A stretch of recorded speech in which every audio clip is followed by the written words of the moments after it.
రండి దేవుని యొక్క వాక్యంలోనికి మనం వెళ్దాము. మత్తయి సువార్త 2వ అధ్యాయం 12వ వచనాన్ని మనం ఇక్కడ చదువుకుందాము. తరువాత హేరోదు నొద్దకు వెళ్ళవద్దని స్వప్నమందు దేవుని చేత బోధింపబడిన వారు మరి యొక్క మార్గమున తన దేశమునకు తిరిగి వెళ్ళిరి. ఇప్పటి వరకు క్రిస్మస్ సందేశాన్ని, ప్రభువుని ఎలాగ మనము క్రీస్తు వచ్చిన విధానమును, మరి నిజంగా క్రిస్మస్ అనేది కరెక్టేనా, ఆ యొక్క డేట్లో మనం నిజంగా ఆరాధించవచ్చా, మరి ఆ యొక్క రిఫరెన్స్లు లేకుంటే ఆ యొక్క నిర్ధారణ అనేది పరిశుద్ధ గ్రంథంలో ఉందా అనే విషయాన్ని తమ్ముడు సురేష్ ఇప్పటి వరకు మనకి తెలియచేస్తూ వచ్చాడు. అలానే ఎలాగ మనము దేవుణ్ణి, ప్రభువారు ఈ లోకమునకు వచ్చినప్పుడు ఎలా మనము జీవించాలి, ఎలాగా మన బ్రతుకు ద్వారా ఏం చేయాలి అనేది మనము ప్రభువుని అందించేవారముగా, అలానే ఆరాధించేవారముగా ఉండాలి, కానీ అవమానపరిచేవారుగా ఉండకూడదు. అది దేవుడు కోరుకుంటున్నాడని ఇప్పటి వరకు తెలియచేశాడు. అలానే ఇంకొక మాట నేను మీకు ముగిస్తాను. ఇక్కడ జ్ఞానులు మనకి కనిపిస్తూ ఉన్నారు. యేసుక్రీస్తు ప్రభువారు 2000 సంవత్సరాల క్రితము భూమి మీదకి వచ్చి, మరి ఆ యొక్క మహిమోన్నతుడైనటువంటి దేవుడు, దేవాతి దేవుడైనటువంటి దేవుడు తను తగ్గించుకొని ఈ భూమి మీదకి మానవునిగా ఈ లోకానికి వచ్చారు. మరి వచ్చినటువంటి ఆ సమయంలో ఇందాక తమ్ముడు చెప్తున్నట్లు జ్ఞానులందరూ కూడాను ఆ చుక్క ద్వారా చూసి ప్రభువారిని దర్శించాలి అని ఆ చుక్క నడుస్తున్నటువంటి మార్గములో నడుచుకుంటూ వెళ్ళిపోతూ ఉన్నారు.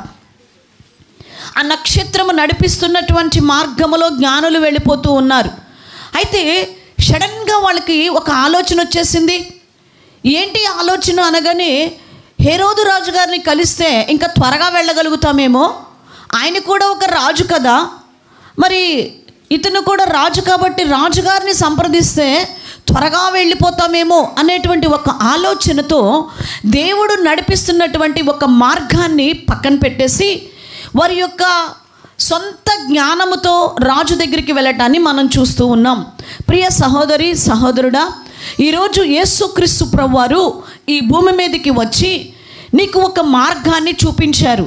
ఆ మార్గము ఏమిటి అంటే, దేవుని వాక్యములో చెప్పబడినట్లు యోహాను సువార్త 14వ అధ్యాయము 6వ వచనములో మనం చూస్తాం. నేనే మార్గము అని చెప్పారు ప్రభువారు. ప్రభువారు చూపించినటువంటి మార్గము యేసుక్రీస్తు ప్రభువారు నీవు ఈ భూమి మీద ఎలాగ జీవించాలో ఒక మార్గము చూపించుటకు ఈ భూమి మీదకి వచ్చారు. అయితే ఆ మార్గమును మనం కూడా విడిచిపెట్టేసి మానవులమైన మనం కూడా మిడిమిడి జ్ఞానముతో, మన సొంత తెలివితేటలతో దేవుడు నడిపిస్తున్న మార్గాన్ని, ఆ యొక్క జీవితాన్ని విడిచిపెట్టి నా బలము నా జ్ఞానము అంటూ లోకములోనికి వెళ్ళిపోతూ ఉన్నాం. ఈ జ్ఞానుల వలె వారు చెప్తారు, ఖగోళ శాస్త్ర పండితులము అంటారు. వీళ్ళకి భక్తి ఉన్నది, నిజంగా దేవుణ్ణి కలవాలని ఒక ఆశతో తపనతోనే వాళ్ళు వెళుతున్నారు. ఈరోజు క్రిస్మస్ ఆరాధన చేసుకుంటున్న దేవుని బిడ్డలమైన మనందరము కూడా పరలోకము వెళ్ళాలనే ఒక తపన, మరి దాన్ని బట్టే దేవుణ్ణి నమ్ముకొని ఈ యొక్క దేవుని మందిరానికి మనం వస్తూ ఉన్నాం. కానీ ఆయన చూపించిన మార్గమును విడిచిపెట్టి మన సొంత మార్గాల్లో వెళ్ళిపోతున్నాం. బైబిల్ గ్రంథంలో చాలామంది రకరకాల మార్గాలను ఎంచుకున్న వారిని చూస్తాం. యూదా పత్రికలో మనం చూసుకున్నట్లయితే 1వ అధ్యాయములో 11వ వచనములో ఒక మాట మనకు కనిపిస్తూ ఉంటుంది. అయ్యో వారికి శ్రమ, వారు కయ్యూను నడిచినటువంటి మార్గములో వెళ్ళిపోతున్నారు. ఈ జ్ఞానుల వల్లే దేవుని మార్గాన్ని, నక్షత్రం అనే దేవుని యొక్క వాక్యం అనే మార్గమును విడిచిపెట్టేసి హేరోదు రాజు దగ్గరికి, ఎంత క్రూరుడో, ఎంత ఆ యొక్క సింహాసనము మీద తపన కలిగినటువంటి వాడో తమ్ముడు మనకు తెలియచేస్తూ వచ్చాడు. ఆ యొక్క సింహాసనము కొరకు తన బిడ్డలను సైతము, భార్యను సైతమును కూడా చంపినటువంటి క్రూరుడు. అలాంటి వ్యక్తిని ఆశ్రయించినట్లుగా కయ్యూను మార్గమును ఈ దినాలలో మనుషులు ఆశ్రయిస్తున్నారు.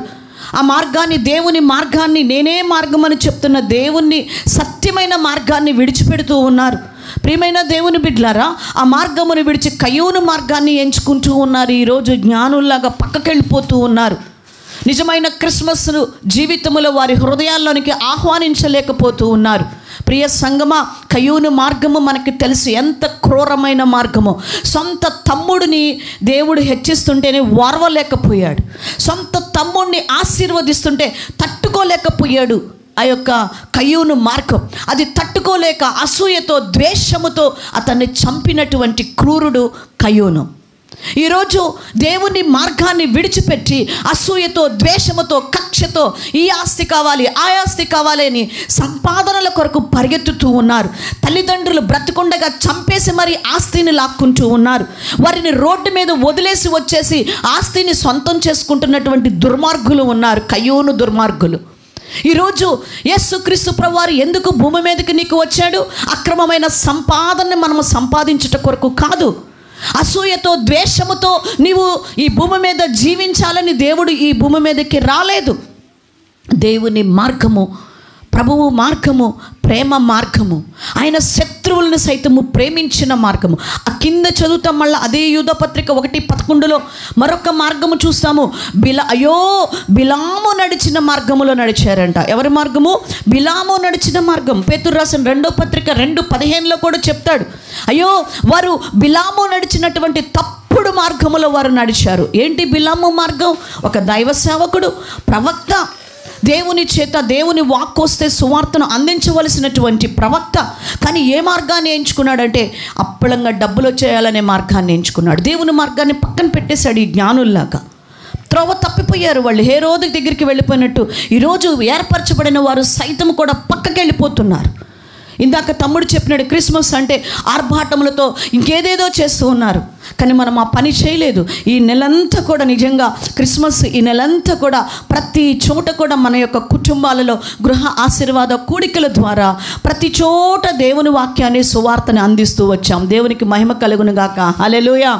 ప్రియమైన సంగమ, ఈరోజు బిలాము దేవుని యొక్క దారిలో దేవుడు చూపిస్తున్న మార్గములో వెళ్లకుండా తప్పుడు మార్గంలోనికి వెళ్ళిపోయి ఆ యొక్క డబ్బును ప్రేమించి దేవుడు వద్దు అన్నటువంటి మార్గంలోనికి వెళ్ళిపోయాడు. సంపాదన మార్గాన్ని ఎంచుకున్నాడు. ఈరోజు ఈ యొక్క ధనాపేక్ష అనే మార్గములో రకరకాల మార్గాలలో వెళ్ళిపోతూ ధనాన్ని సంపాదిస్తూ ఉన్నావేమో, జాగ్రత్త. అంతేకాదు, మనకి తెలుసు లూకా సువార్తల 15:27 మరొక కుమారుడు కనిపిస్తాడు. ఒక మనిషికి, ఒక తండ్రికి 2 కుమారులు చూస్తాం. చిన్న కుమారుడు తప్పు చేసి ఇంటికి వస్తే తండ్రి క్షమించి హక్కును చేర్చుకుంటే పెద్ద కుమారుడు ఏమంటాడు? క్షమించే మనస్సే ఉండదు అతనికి. ఏ కాడికి నా ఆస్తి పోయిద్దేమో, నాకు వచ్చేది పోతుందేమో అనేటువంటి ఒక ద్వేషభావంతో, క్షమించలేని మనస్సుతో అక్కడ బయటే ఉన్నట్లుగా మనం చూస్తాం. ఈరోజు నీ జీవితంలో ఎదుటి వ్యక్తిని క్షమించలేవు, ఎదుటి వ్యక్తి వర్ధిల్లుతుంటే ఓర్చుకోలేవు, ఎదుటి వ్యక్తి ఆ యొక్క దేవుడు దీవించి వారిని ఫలింపచేస్తుంటే నీ మనసు కష్టమేసింది. కానీ దేవుడు అని వచ్చి దేవుని సన్నిధిలో కూర్చుంటున్నాం. ఎలాగా నిజమైన క్రిస్మస్ నీ జీవితంలో జరుగుతుంది? క్రీస్తు ఎలాగ నీ హృదయంలో ఉంటాడు?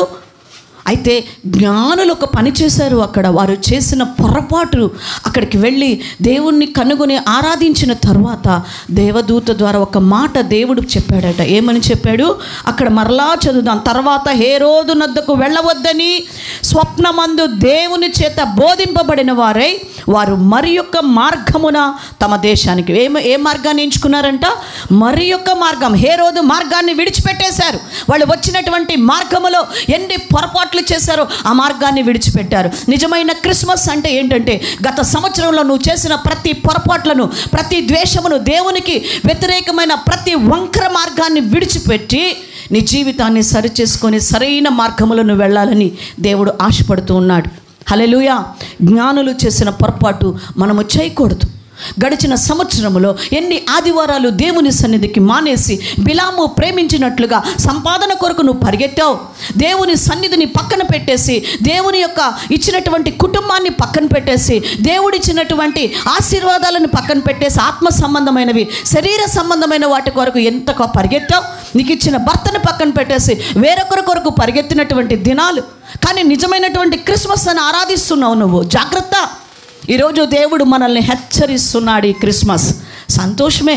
క్రిస్మస్ అంటే చక్కగా సంతోషంగా జోకులేసుకుంటూ నవ్వులేసుకుంటూ మంచిదే, నేను కాదంటలేదు. కానీ ద సేమ్ క్రీస్తు ప్రభువారు ఎందుకు వచ్చారు అంటే, ఇందాక తమ్ముడు చెప్తాడు, మనము పుట్టింది బ్రతుకుడు కోసం పుట్టామని ఈ లోకంలో బ్రతుకుతున్నాము. బ్రతికేసి ఈ బ్రతుకు ద్వారా పరలోకం వెళ్ళాలి.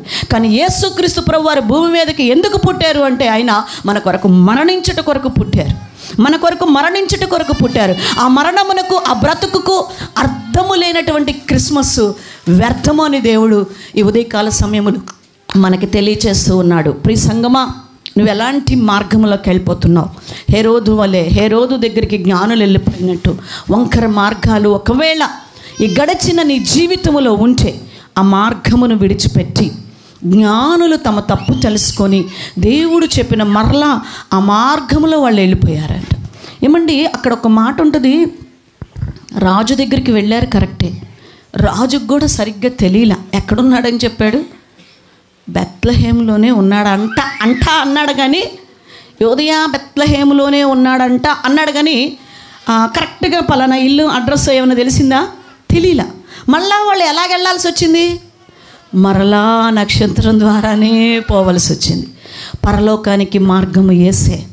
నువ్వెన్ని వంకర మార్గాల్లో ఎంత సంపాదించినా, ఎంత ఇది చేసినా అన్నీ వదిలిపెట్టాల్సిందే. ఈ యొక్క యేసుక్రీస్తు ప్రభువారు ఇచ్చిన ఈ మార్గములోకి నువ్వు రాకుండా పరలోకములోనికి నువ్వు వెళ్ళవు. యేసు ప్రభువారి మార్గము పరిశుద్ధ మార్గం. ఏ మార్గం అండి? పరిశుద్ధ మార్గం. పేతురు రాసిన మొదటి పత్రిక 1:14 అంటాడు, నేను పరిశుద్ధుడనై ఉన్నాను కనుక మీరును ఎందుకు వచ్చాడు భూమి మీదకి? పరిశుద్ధుడిగా జీవించాడు. ఆ మార్గంలో నువ్వు ఉండు. పరిశుద్ధ మార్గం. యేసు ప్రభువారు సిలువలో చనిపోతూ, తండ్రి వీరేమి చేయుచున్నారో వీరు ఎరుగరు, వీరిని క్షమించే మార్గము యేసుక్రీస్తు ప్రభువారిది. క్షమించే మార్గం యేసు ప్రభువారిది. దీవించే మార్గం. వర్ధిల్లండి, ఆశీర్వదించుతున్నాడు దేవుడు. ఎప్పుడు కూడా బిడ్డలందరినీ కూడా దీవిస్తూ క్షమిస్తూ ఉండేవాడు. ఎంత పాపము చేసినా కూడా వారిని ప్రేమించి క్షమించే మార్గం. ఆ మార్గములో ఈరోజు మనం ఉన్నప్పుడు మనం వర్ధిల్లుదాం. అదే నిజమైన క్రిస్మస్. దేవుడి వాక్యమును దీవించును గాక.